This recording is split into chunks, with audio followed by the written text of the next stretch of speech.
Hello friends, welcome back to your channel दुनिया दी शहर। आज भाई हम फिर ड्राइविंग के बारे में ही बात करने वाले हैं कि मलेशिया में ड्राइविंग लाइसेंस के बारे में या ड्राइविंग जॉब के बारे में, जो कल हमने बात की थी उसके बारे में। तो मेरे दोस्तों ने पूछा कि भाई ड्राइविंग के बारे में तो बता दिया, पर ड्राइविंग करते कैसे हैं, मतलब कि उनका लाइसेंस कैसे लेते हैं, ये भी बता दीजिए। तो इसको बताने के लिए तो भाई पहले तो आप ये वाली पिक्चर देख लीजिए। JPG यहाँ पे JPJ ही रखता है पूरी जगह पे ऊपर कंट्रोल रखता है, जितने भी रोड हैं, जितना भी जो भी है, मतलब परिवहन हैं उनके ऊपर, व्हीकल के ऊपर। जैसे हमारे RTO होता है या DTO होता है, मेरे ख्याल से DTO होता है ना, पता नहीं कुछ ऐसा ही करके होता है भाई, सॉरी यार पता नहीं है, मैंने क्योंकि भाई गाड़ी इंडिया में नहीं चलाई है। ओके, तो मलेशिया में भाई सबसे पहले तो जो है, एक तो 16 साल की उम्र है मोटरसाइकिल, और 17 साल है कार के लिए, और 21 साल है ट्रक ट्राला के लिए या ट्रक ड्राइवर के लिए। पर यार ये मैं क्यों बता रहा हूँ, यहाँ पे तो कोई ज़रूरत ही नहीं है। हमारे इंडिया वाले तो आते 18-20 साल से ऊपर वाले हैं। मैं तो इंडिया पाकिस्तान वाले बता देता हूँ, है ना, तो वो ही ईजी रहेगा आपके लिए। ओके, तो जो यहाँ पे लाइसेंस मिलता है, कैटेगरी तो बहुत ज़्यादा है, ये वाली आप देख लीजिए, पूरी की पूरी कैटेगरी है। पर हम इनके बारे में बात नहीं करेंगे, हम बात करेंगे B और C के बारे में, सॉरी B और D के बारे में। B होता है मोटरसाइकिल के लिए, D होता है कार के लिए। ये लाइसेंस कैसे बनता है इसके बारे में बात कर लेते हैं थोड़ी सी। लाइसेंस की फीस होती है वो 30 रिंगिट होती है बनने के बाद, जब आपका बन जाएगा उसके बाद में बात बताते हैं। पर फिर भी एक बार मैं पहले बता दूं, मेरे दिमाग में आया था, मैंने सोचा कहीं मैं भूल ना जाऊं, क्योंकि अभी स्क्रिप्ट तो कोई लिखी नहीं होती है मेरी, ऐसे ही मैं आपको बता देता हूँ। ओके, तो जो सबसे पहले होता है LDL की पूरी फुल फॉर्म ये लिखी हुई है, आप देख लीजिए। और जिसको L बोलते हैं, गाड़ियों के पीछे आपने कई बार लिखा होगा ना, देखा होगा L, कई गाड़ियों के पीछे लिखा रहता है L, तो ये L का निशान होता है, लर्निंग लाइसेंस होता है। उसके बाद होता है PDL, जिसको P बोलते हैं, P लिखा होता है, मतलब कि ये वाला बंदा जिसकी गाड़ी के पीछे P लिखा होता है, उसको 2 साल के लिए सरकार ने कच्चा लाइसेंस दे दिया होता है कि भाई आपने इस लाइसेंस को 2 साल तक चलाना है, इसको रिन्यू करवाना है, उसके बाद आपको मिलेगा CDL, मतलब कि 2 साल तक ये वाला लाइसेंस आपका चलता रहेगा, कोई मुश्किल नहीं है, कोई दिक्कत वाली बात नहीं है। और अगर आपने कोई नहीं, मतलब कोई सरकार के कानून की उल्लंघना नहीं की है, आपने कोई जैसे कि बत्ती डिवर्ट नहीं की है, जंप नहीं की है, कुछ ऐसे करके कोई सरकार के मतलब रूल एंड रेगुलेशन को फॉलो किया है, तो 2 साल तक आपका चलता है। आपको पॉइंट बेस होता है, पॉइंट बेस भी आप देख लीजिए, पूरी की पूरी लिस्ट बनी हुई है, आप इसके हिसाब से ही देख लीजिए, ठीक है ना।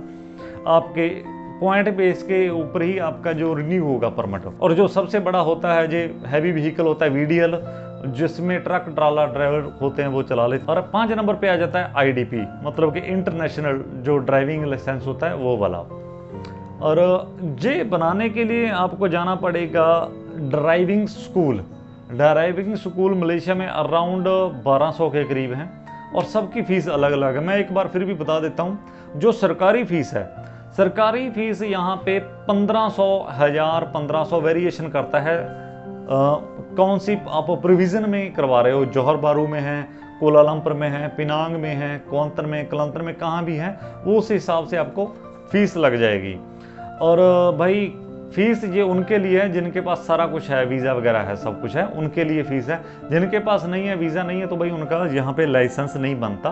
मस्ट वीज़ा आपके लिए लेना जरूरी है। तो सबसे पहले तो भाई स्टेप आता है, आपने रजिस्ट्रेशन करवानी है। रजिस्ट्रेशन होने के बाद सबसे पहले आपने रजिस्ट्रेशन करवानी है, फीस वगैरह देनी है। फीस वगैरह देने के बाद उसके बाद आपका थ्योरी होगी, प्रैक्टिकल होगा, जिसके अंदर आपने वहाँ से सब कुछ सीख लेना है। जो भी कुछ बताते हैं वही आपका एग्ज़ाम होगा, और एग्ज़ाम में 500 क्वेश्चन होंगे आपके लिए।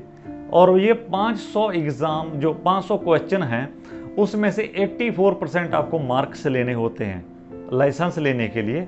और 6 घंटे की क्लास होती है आपकी बेसिक, जैसे कि टायर चेंज करना, बैटरी चेंज करना, गाड़ी का गर्म ठंडी हवा का कहाँ से निकासी है, क्या होना है क्या नहीं होना है, वो आपको बताने के लिए 6 घंटे आपको ट्रेनिंग वो एक्स्ट्रा देंगे।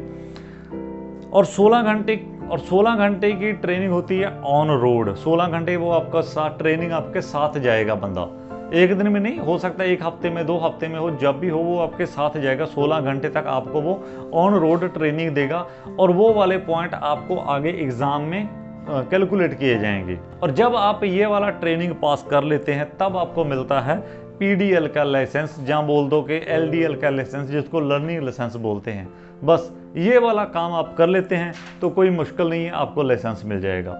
और जो भाई यहाँ पे विजिटर वीज़ा पे हैं उनके लिए ये लाइसेंस नहीं बनता है। वहाँ मतलब कोई 2 नंबर का बना के तुरा फिरता है तो उसको भाई बात अलग है ना, उसको कोई रोक नहीं सकता, वो तो चलिए चारों तरफ ही चलते हैं काम, किसी ने इसकी कॉपी ले ली उसकी कॉपी ले ली, वो बात अलग है। पर जो ओरिजिनल है वो मैंने आपको एक सिस्टमेटिकली तरीका बता दिया कि ये वाला तरीका ओरिजिनल तरीका है, यही है।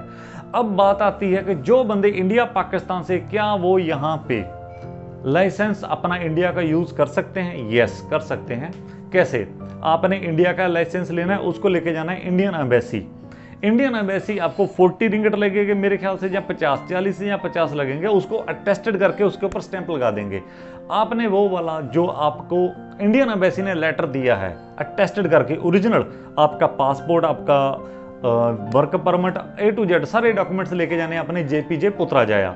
JPJ पुत्राजाया आपने जाना है मेरे ख्याल से 3rd फ्लोर है या 4th फ्लोर है, वहाँ पे आके आपने अपना टोकन नंबर लेना है, बैठ जाना है, उसके बाद अपनी बारी का इंतजार करना है। बारी का इंतजार करने के बाद आपको वो एक लेटर और दे देंगे जिस पे लिखा होगा कि आपका जितनी देर तक इंडिया में ड्राइविंग लाइसेंस वैलिड है उतनी देर तक आपने मलेशिया में भी गाड़ी चला सकते हो। पाकिस्तान वाले भाइयों के लिए पता नहीं है, मलेशिया वाले इंडिया वालों के लिए मैंने ये बता दिया है कि भाई इंडिया वाले ऐसे करके यहाँ पे लाइसेंस ले सकते हैं, उनको भी कोई दिक्कत नहीं। इंडिया का लाइसेंस मलेशिया में वैलिड है, उनको कोई दिक्कत नहीं है, वो चला सकते हैं। इजी तरीका है, आप यहाँ पे लाइसेंस बनाने के चक्कर में ना रहो, आप इंडिया वाला लाइसेंस ही चला सकते हैं। आपके पास इंटरनेशनल लाइसेंस है, जहाँ आपके पास नॉर्मल डोमेस्टिक लाइसेंस है। अगर आप कार चलाते हो तो कार, अगर मोटरसाइकिल चलाते हो तो मोटरसाइकिल का लाइसेंस आपको मिल जाएगा। ईजी तरीका है। और उसके बाद यहाँ पे जिन्होंने मैरिज की हुई है, MM2H लिया हुआ है, या फिर DP10 वीज़ा या जो भी है, उनको इजी तरीके से यहाँ पे लाइसेंस मिल जाएगा। अगर तो आप सही तरीके में जाओगे तो आपको 1000-1500, नहीं तो भाई इसकी फिर डबल या ट्रिपल आप लगा के चलो भाई। बाकी समझदार बंदे को मैं बोलना नहीं चाहता, समझदार हैं, ठीक है ना, सब समझदार हैं। और आगे चल के भाई हम करते हैं फिर कल से मस्कट की तैयारी। जाना नहीं है यार, अभी लॉकडाउन है, क्यों टेंशन ले गए थे मेरे दोस्त, जितने भी मेरे खास दोस्त हैं वो तो टेंशन ले गए, ले भाई ये तो निकल गया मस्कट को। नहीं भाई, मैं यहीं पे बताऊंगा। मस्कट के लिए हम करेंगे, उनकी इन्फॉर्मेशन देंगे आपको, और जो भी होगी और कोई इन्फॉर्मेशन वो भी हम देंगे। गल्फ़ की, अमेरिका, कनाडा, जो भी हो सकता है हमसे देंगे आपको बढ़िया से बढ़िया इन्फॉर्मेशन। और अगर आपको ये वाली वीडियो अच्छी लगी तो भाई पता ही आपको क्या करना है, समझदार हैं। ठीक है, फिर मिलते हैं एक नए टॉपिक में। Thank you.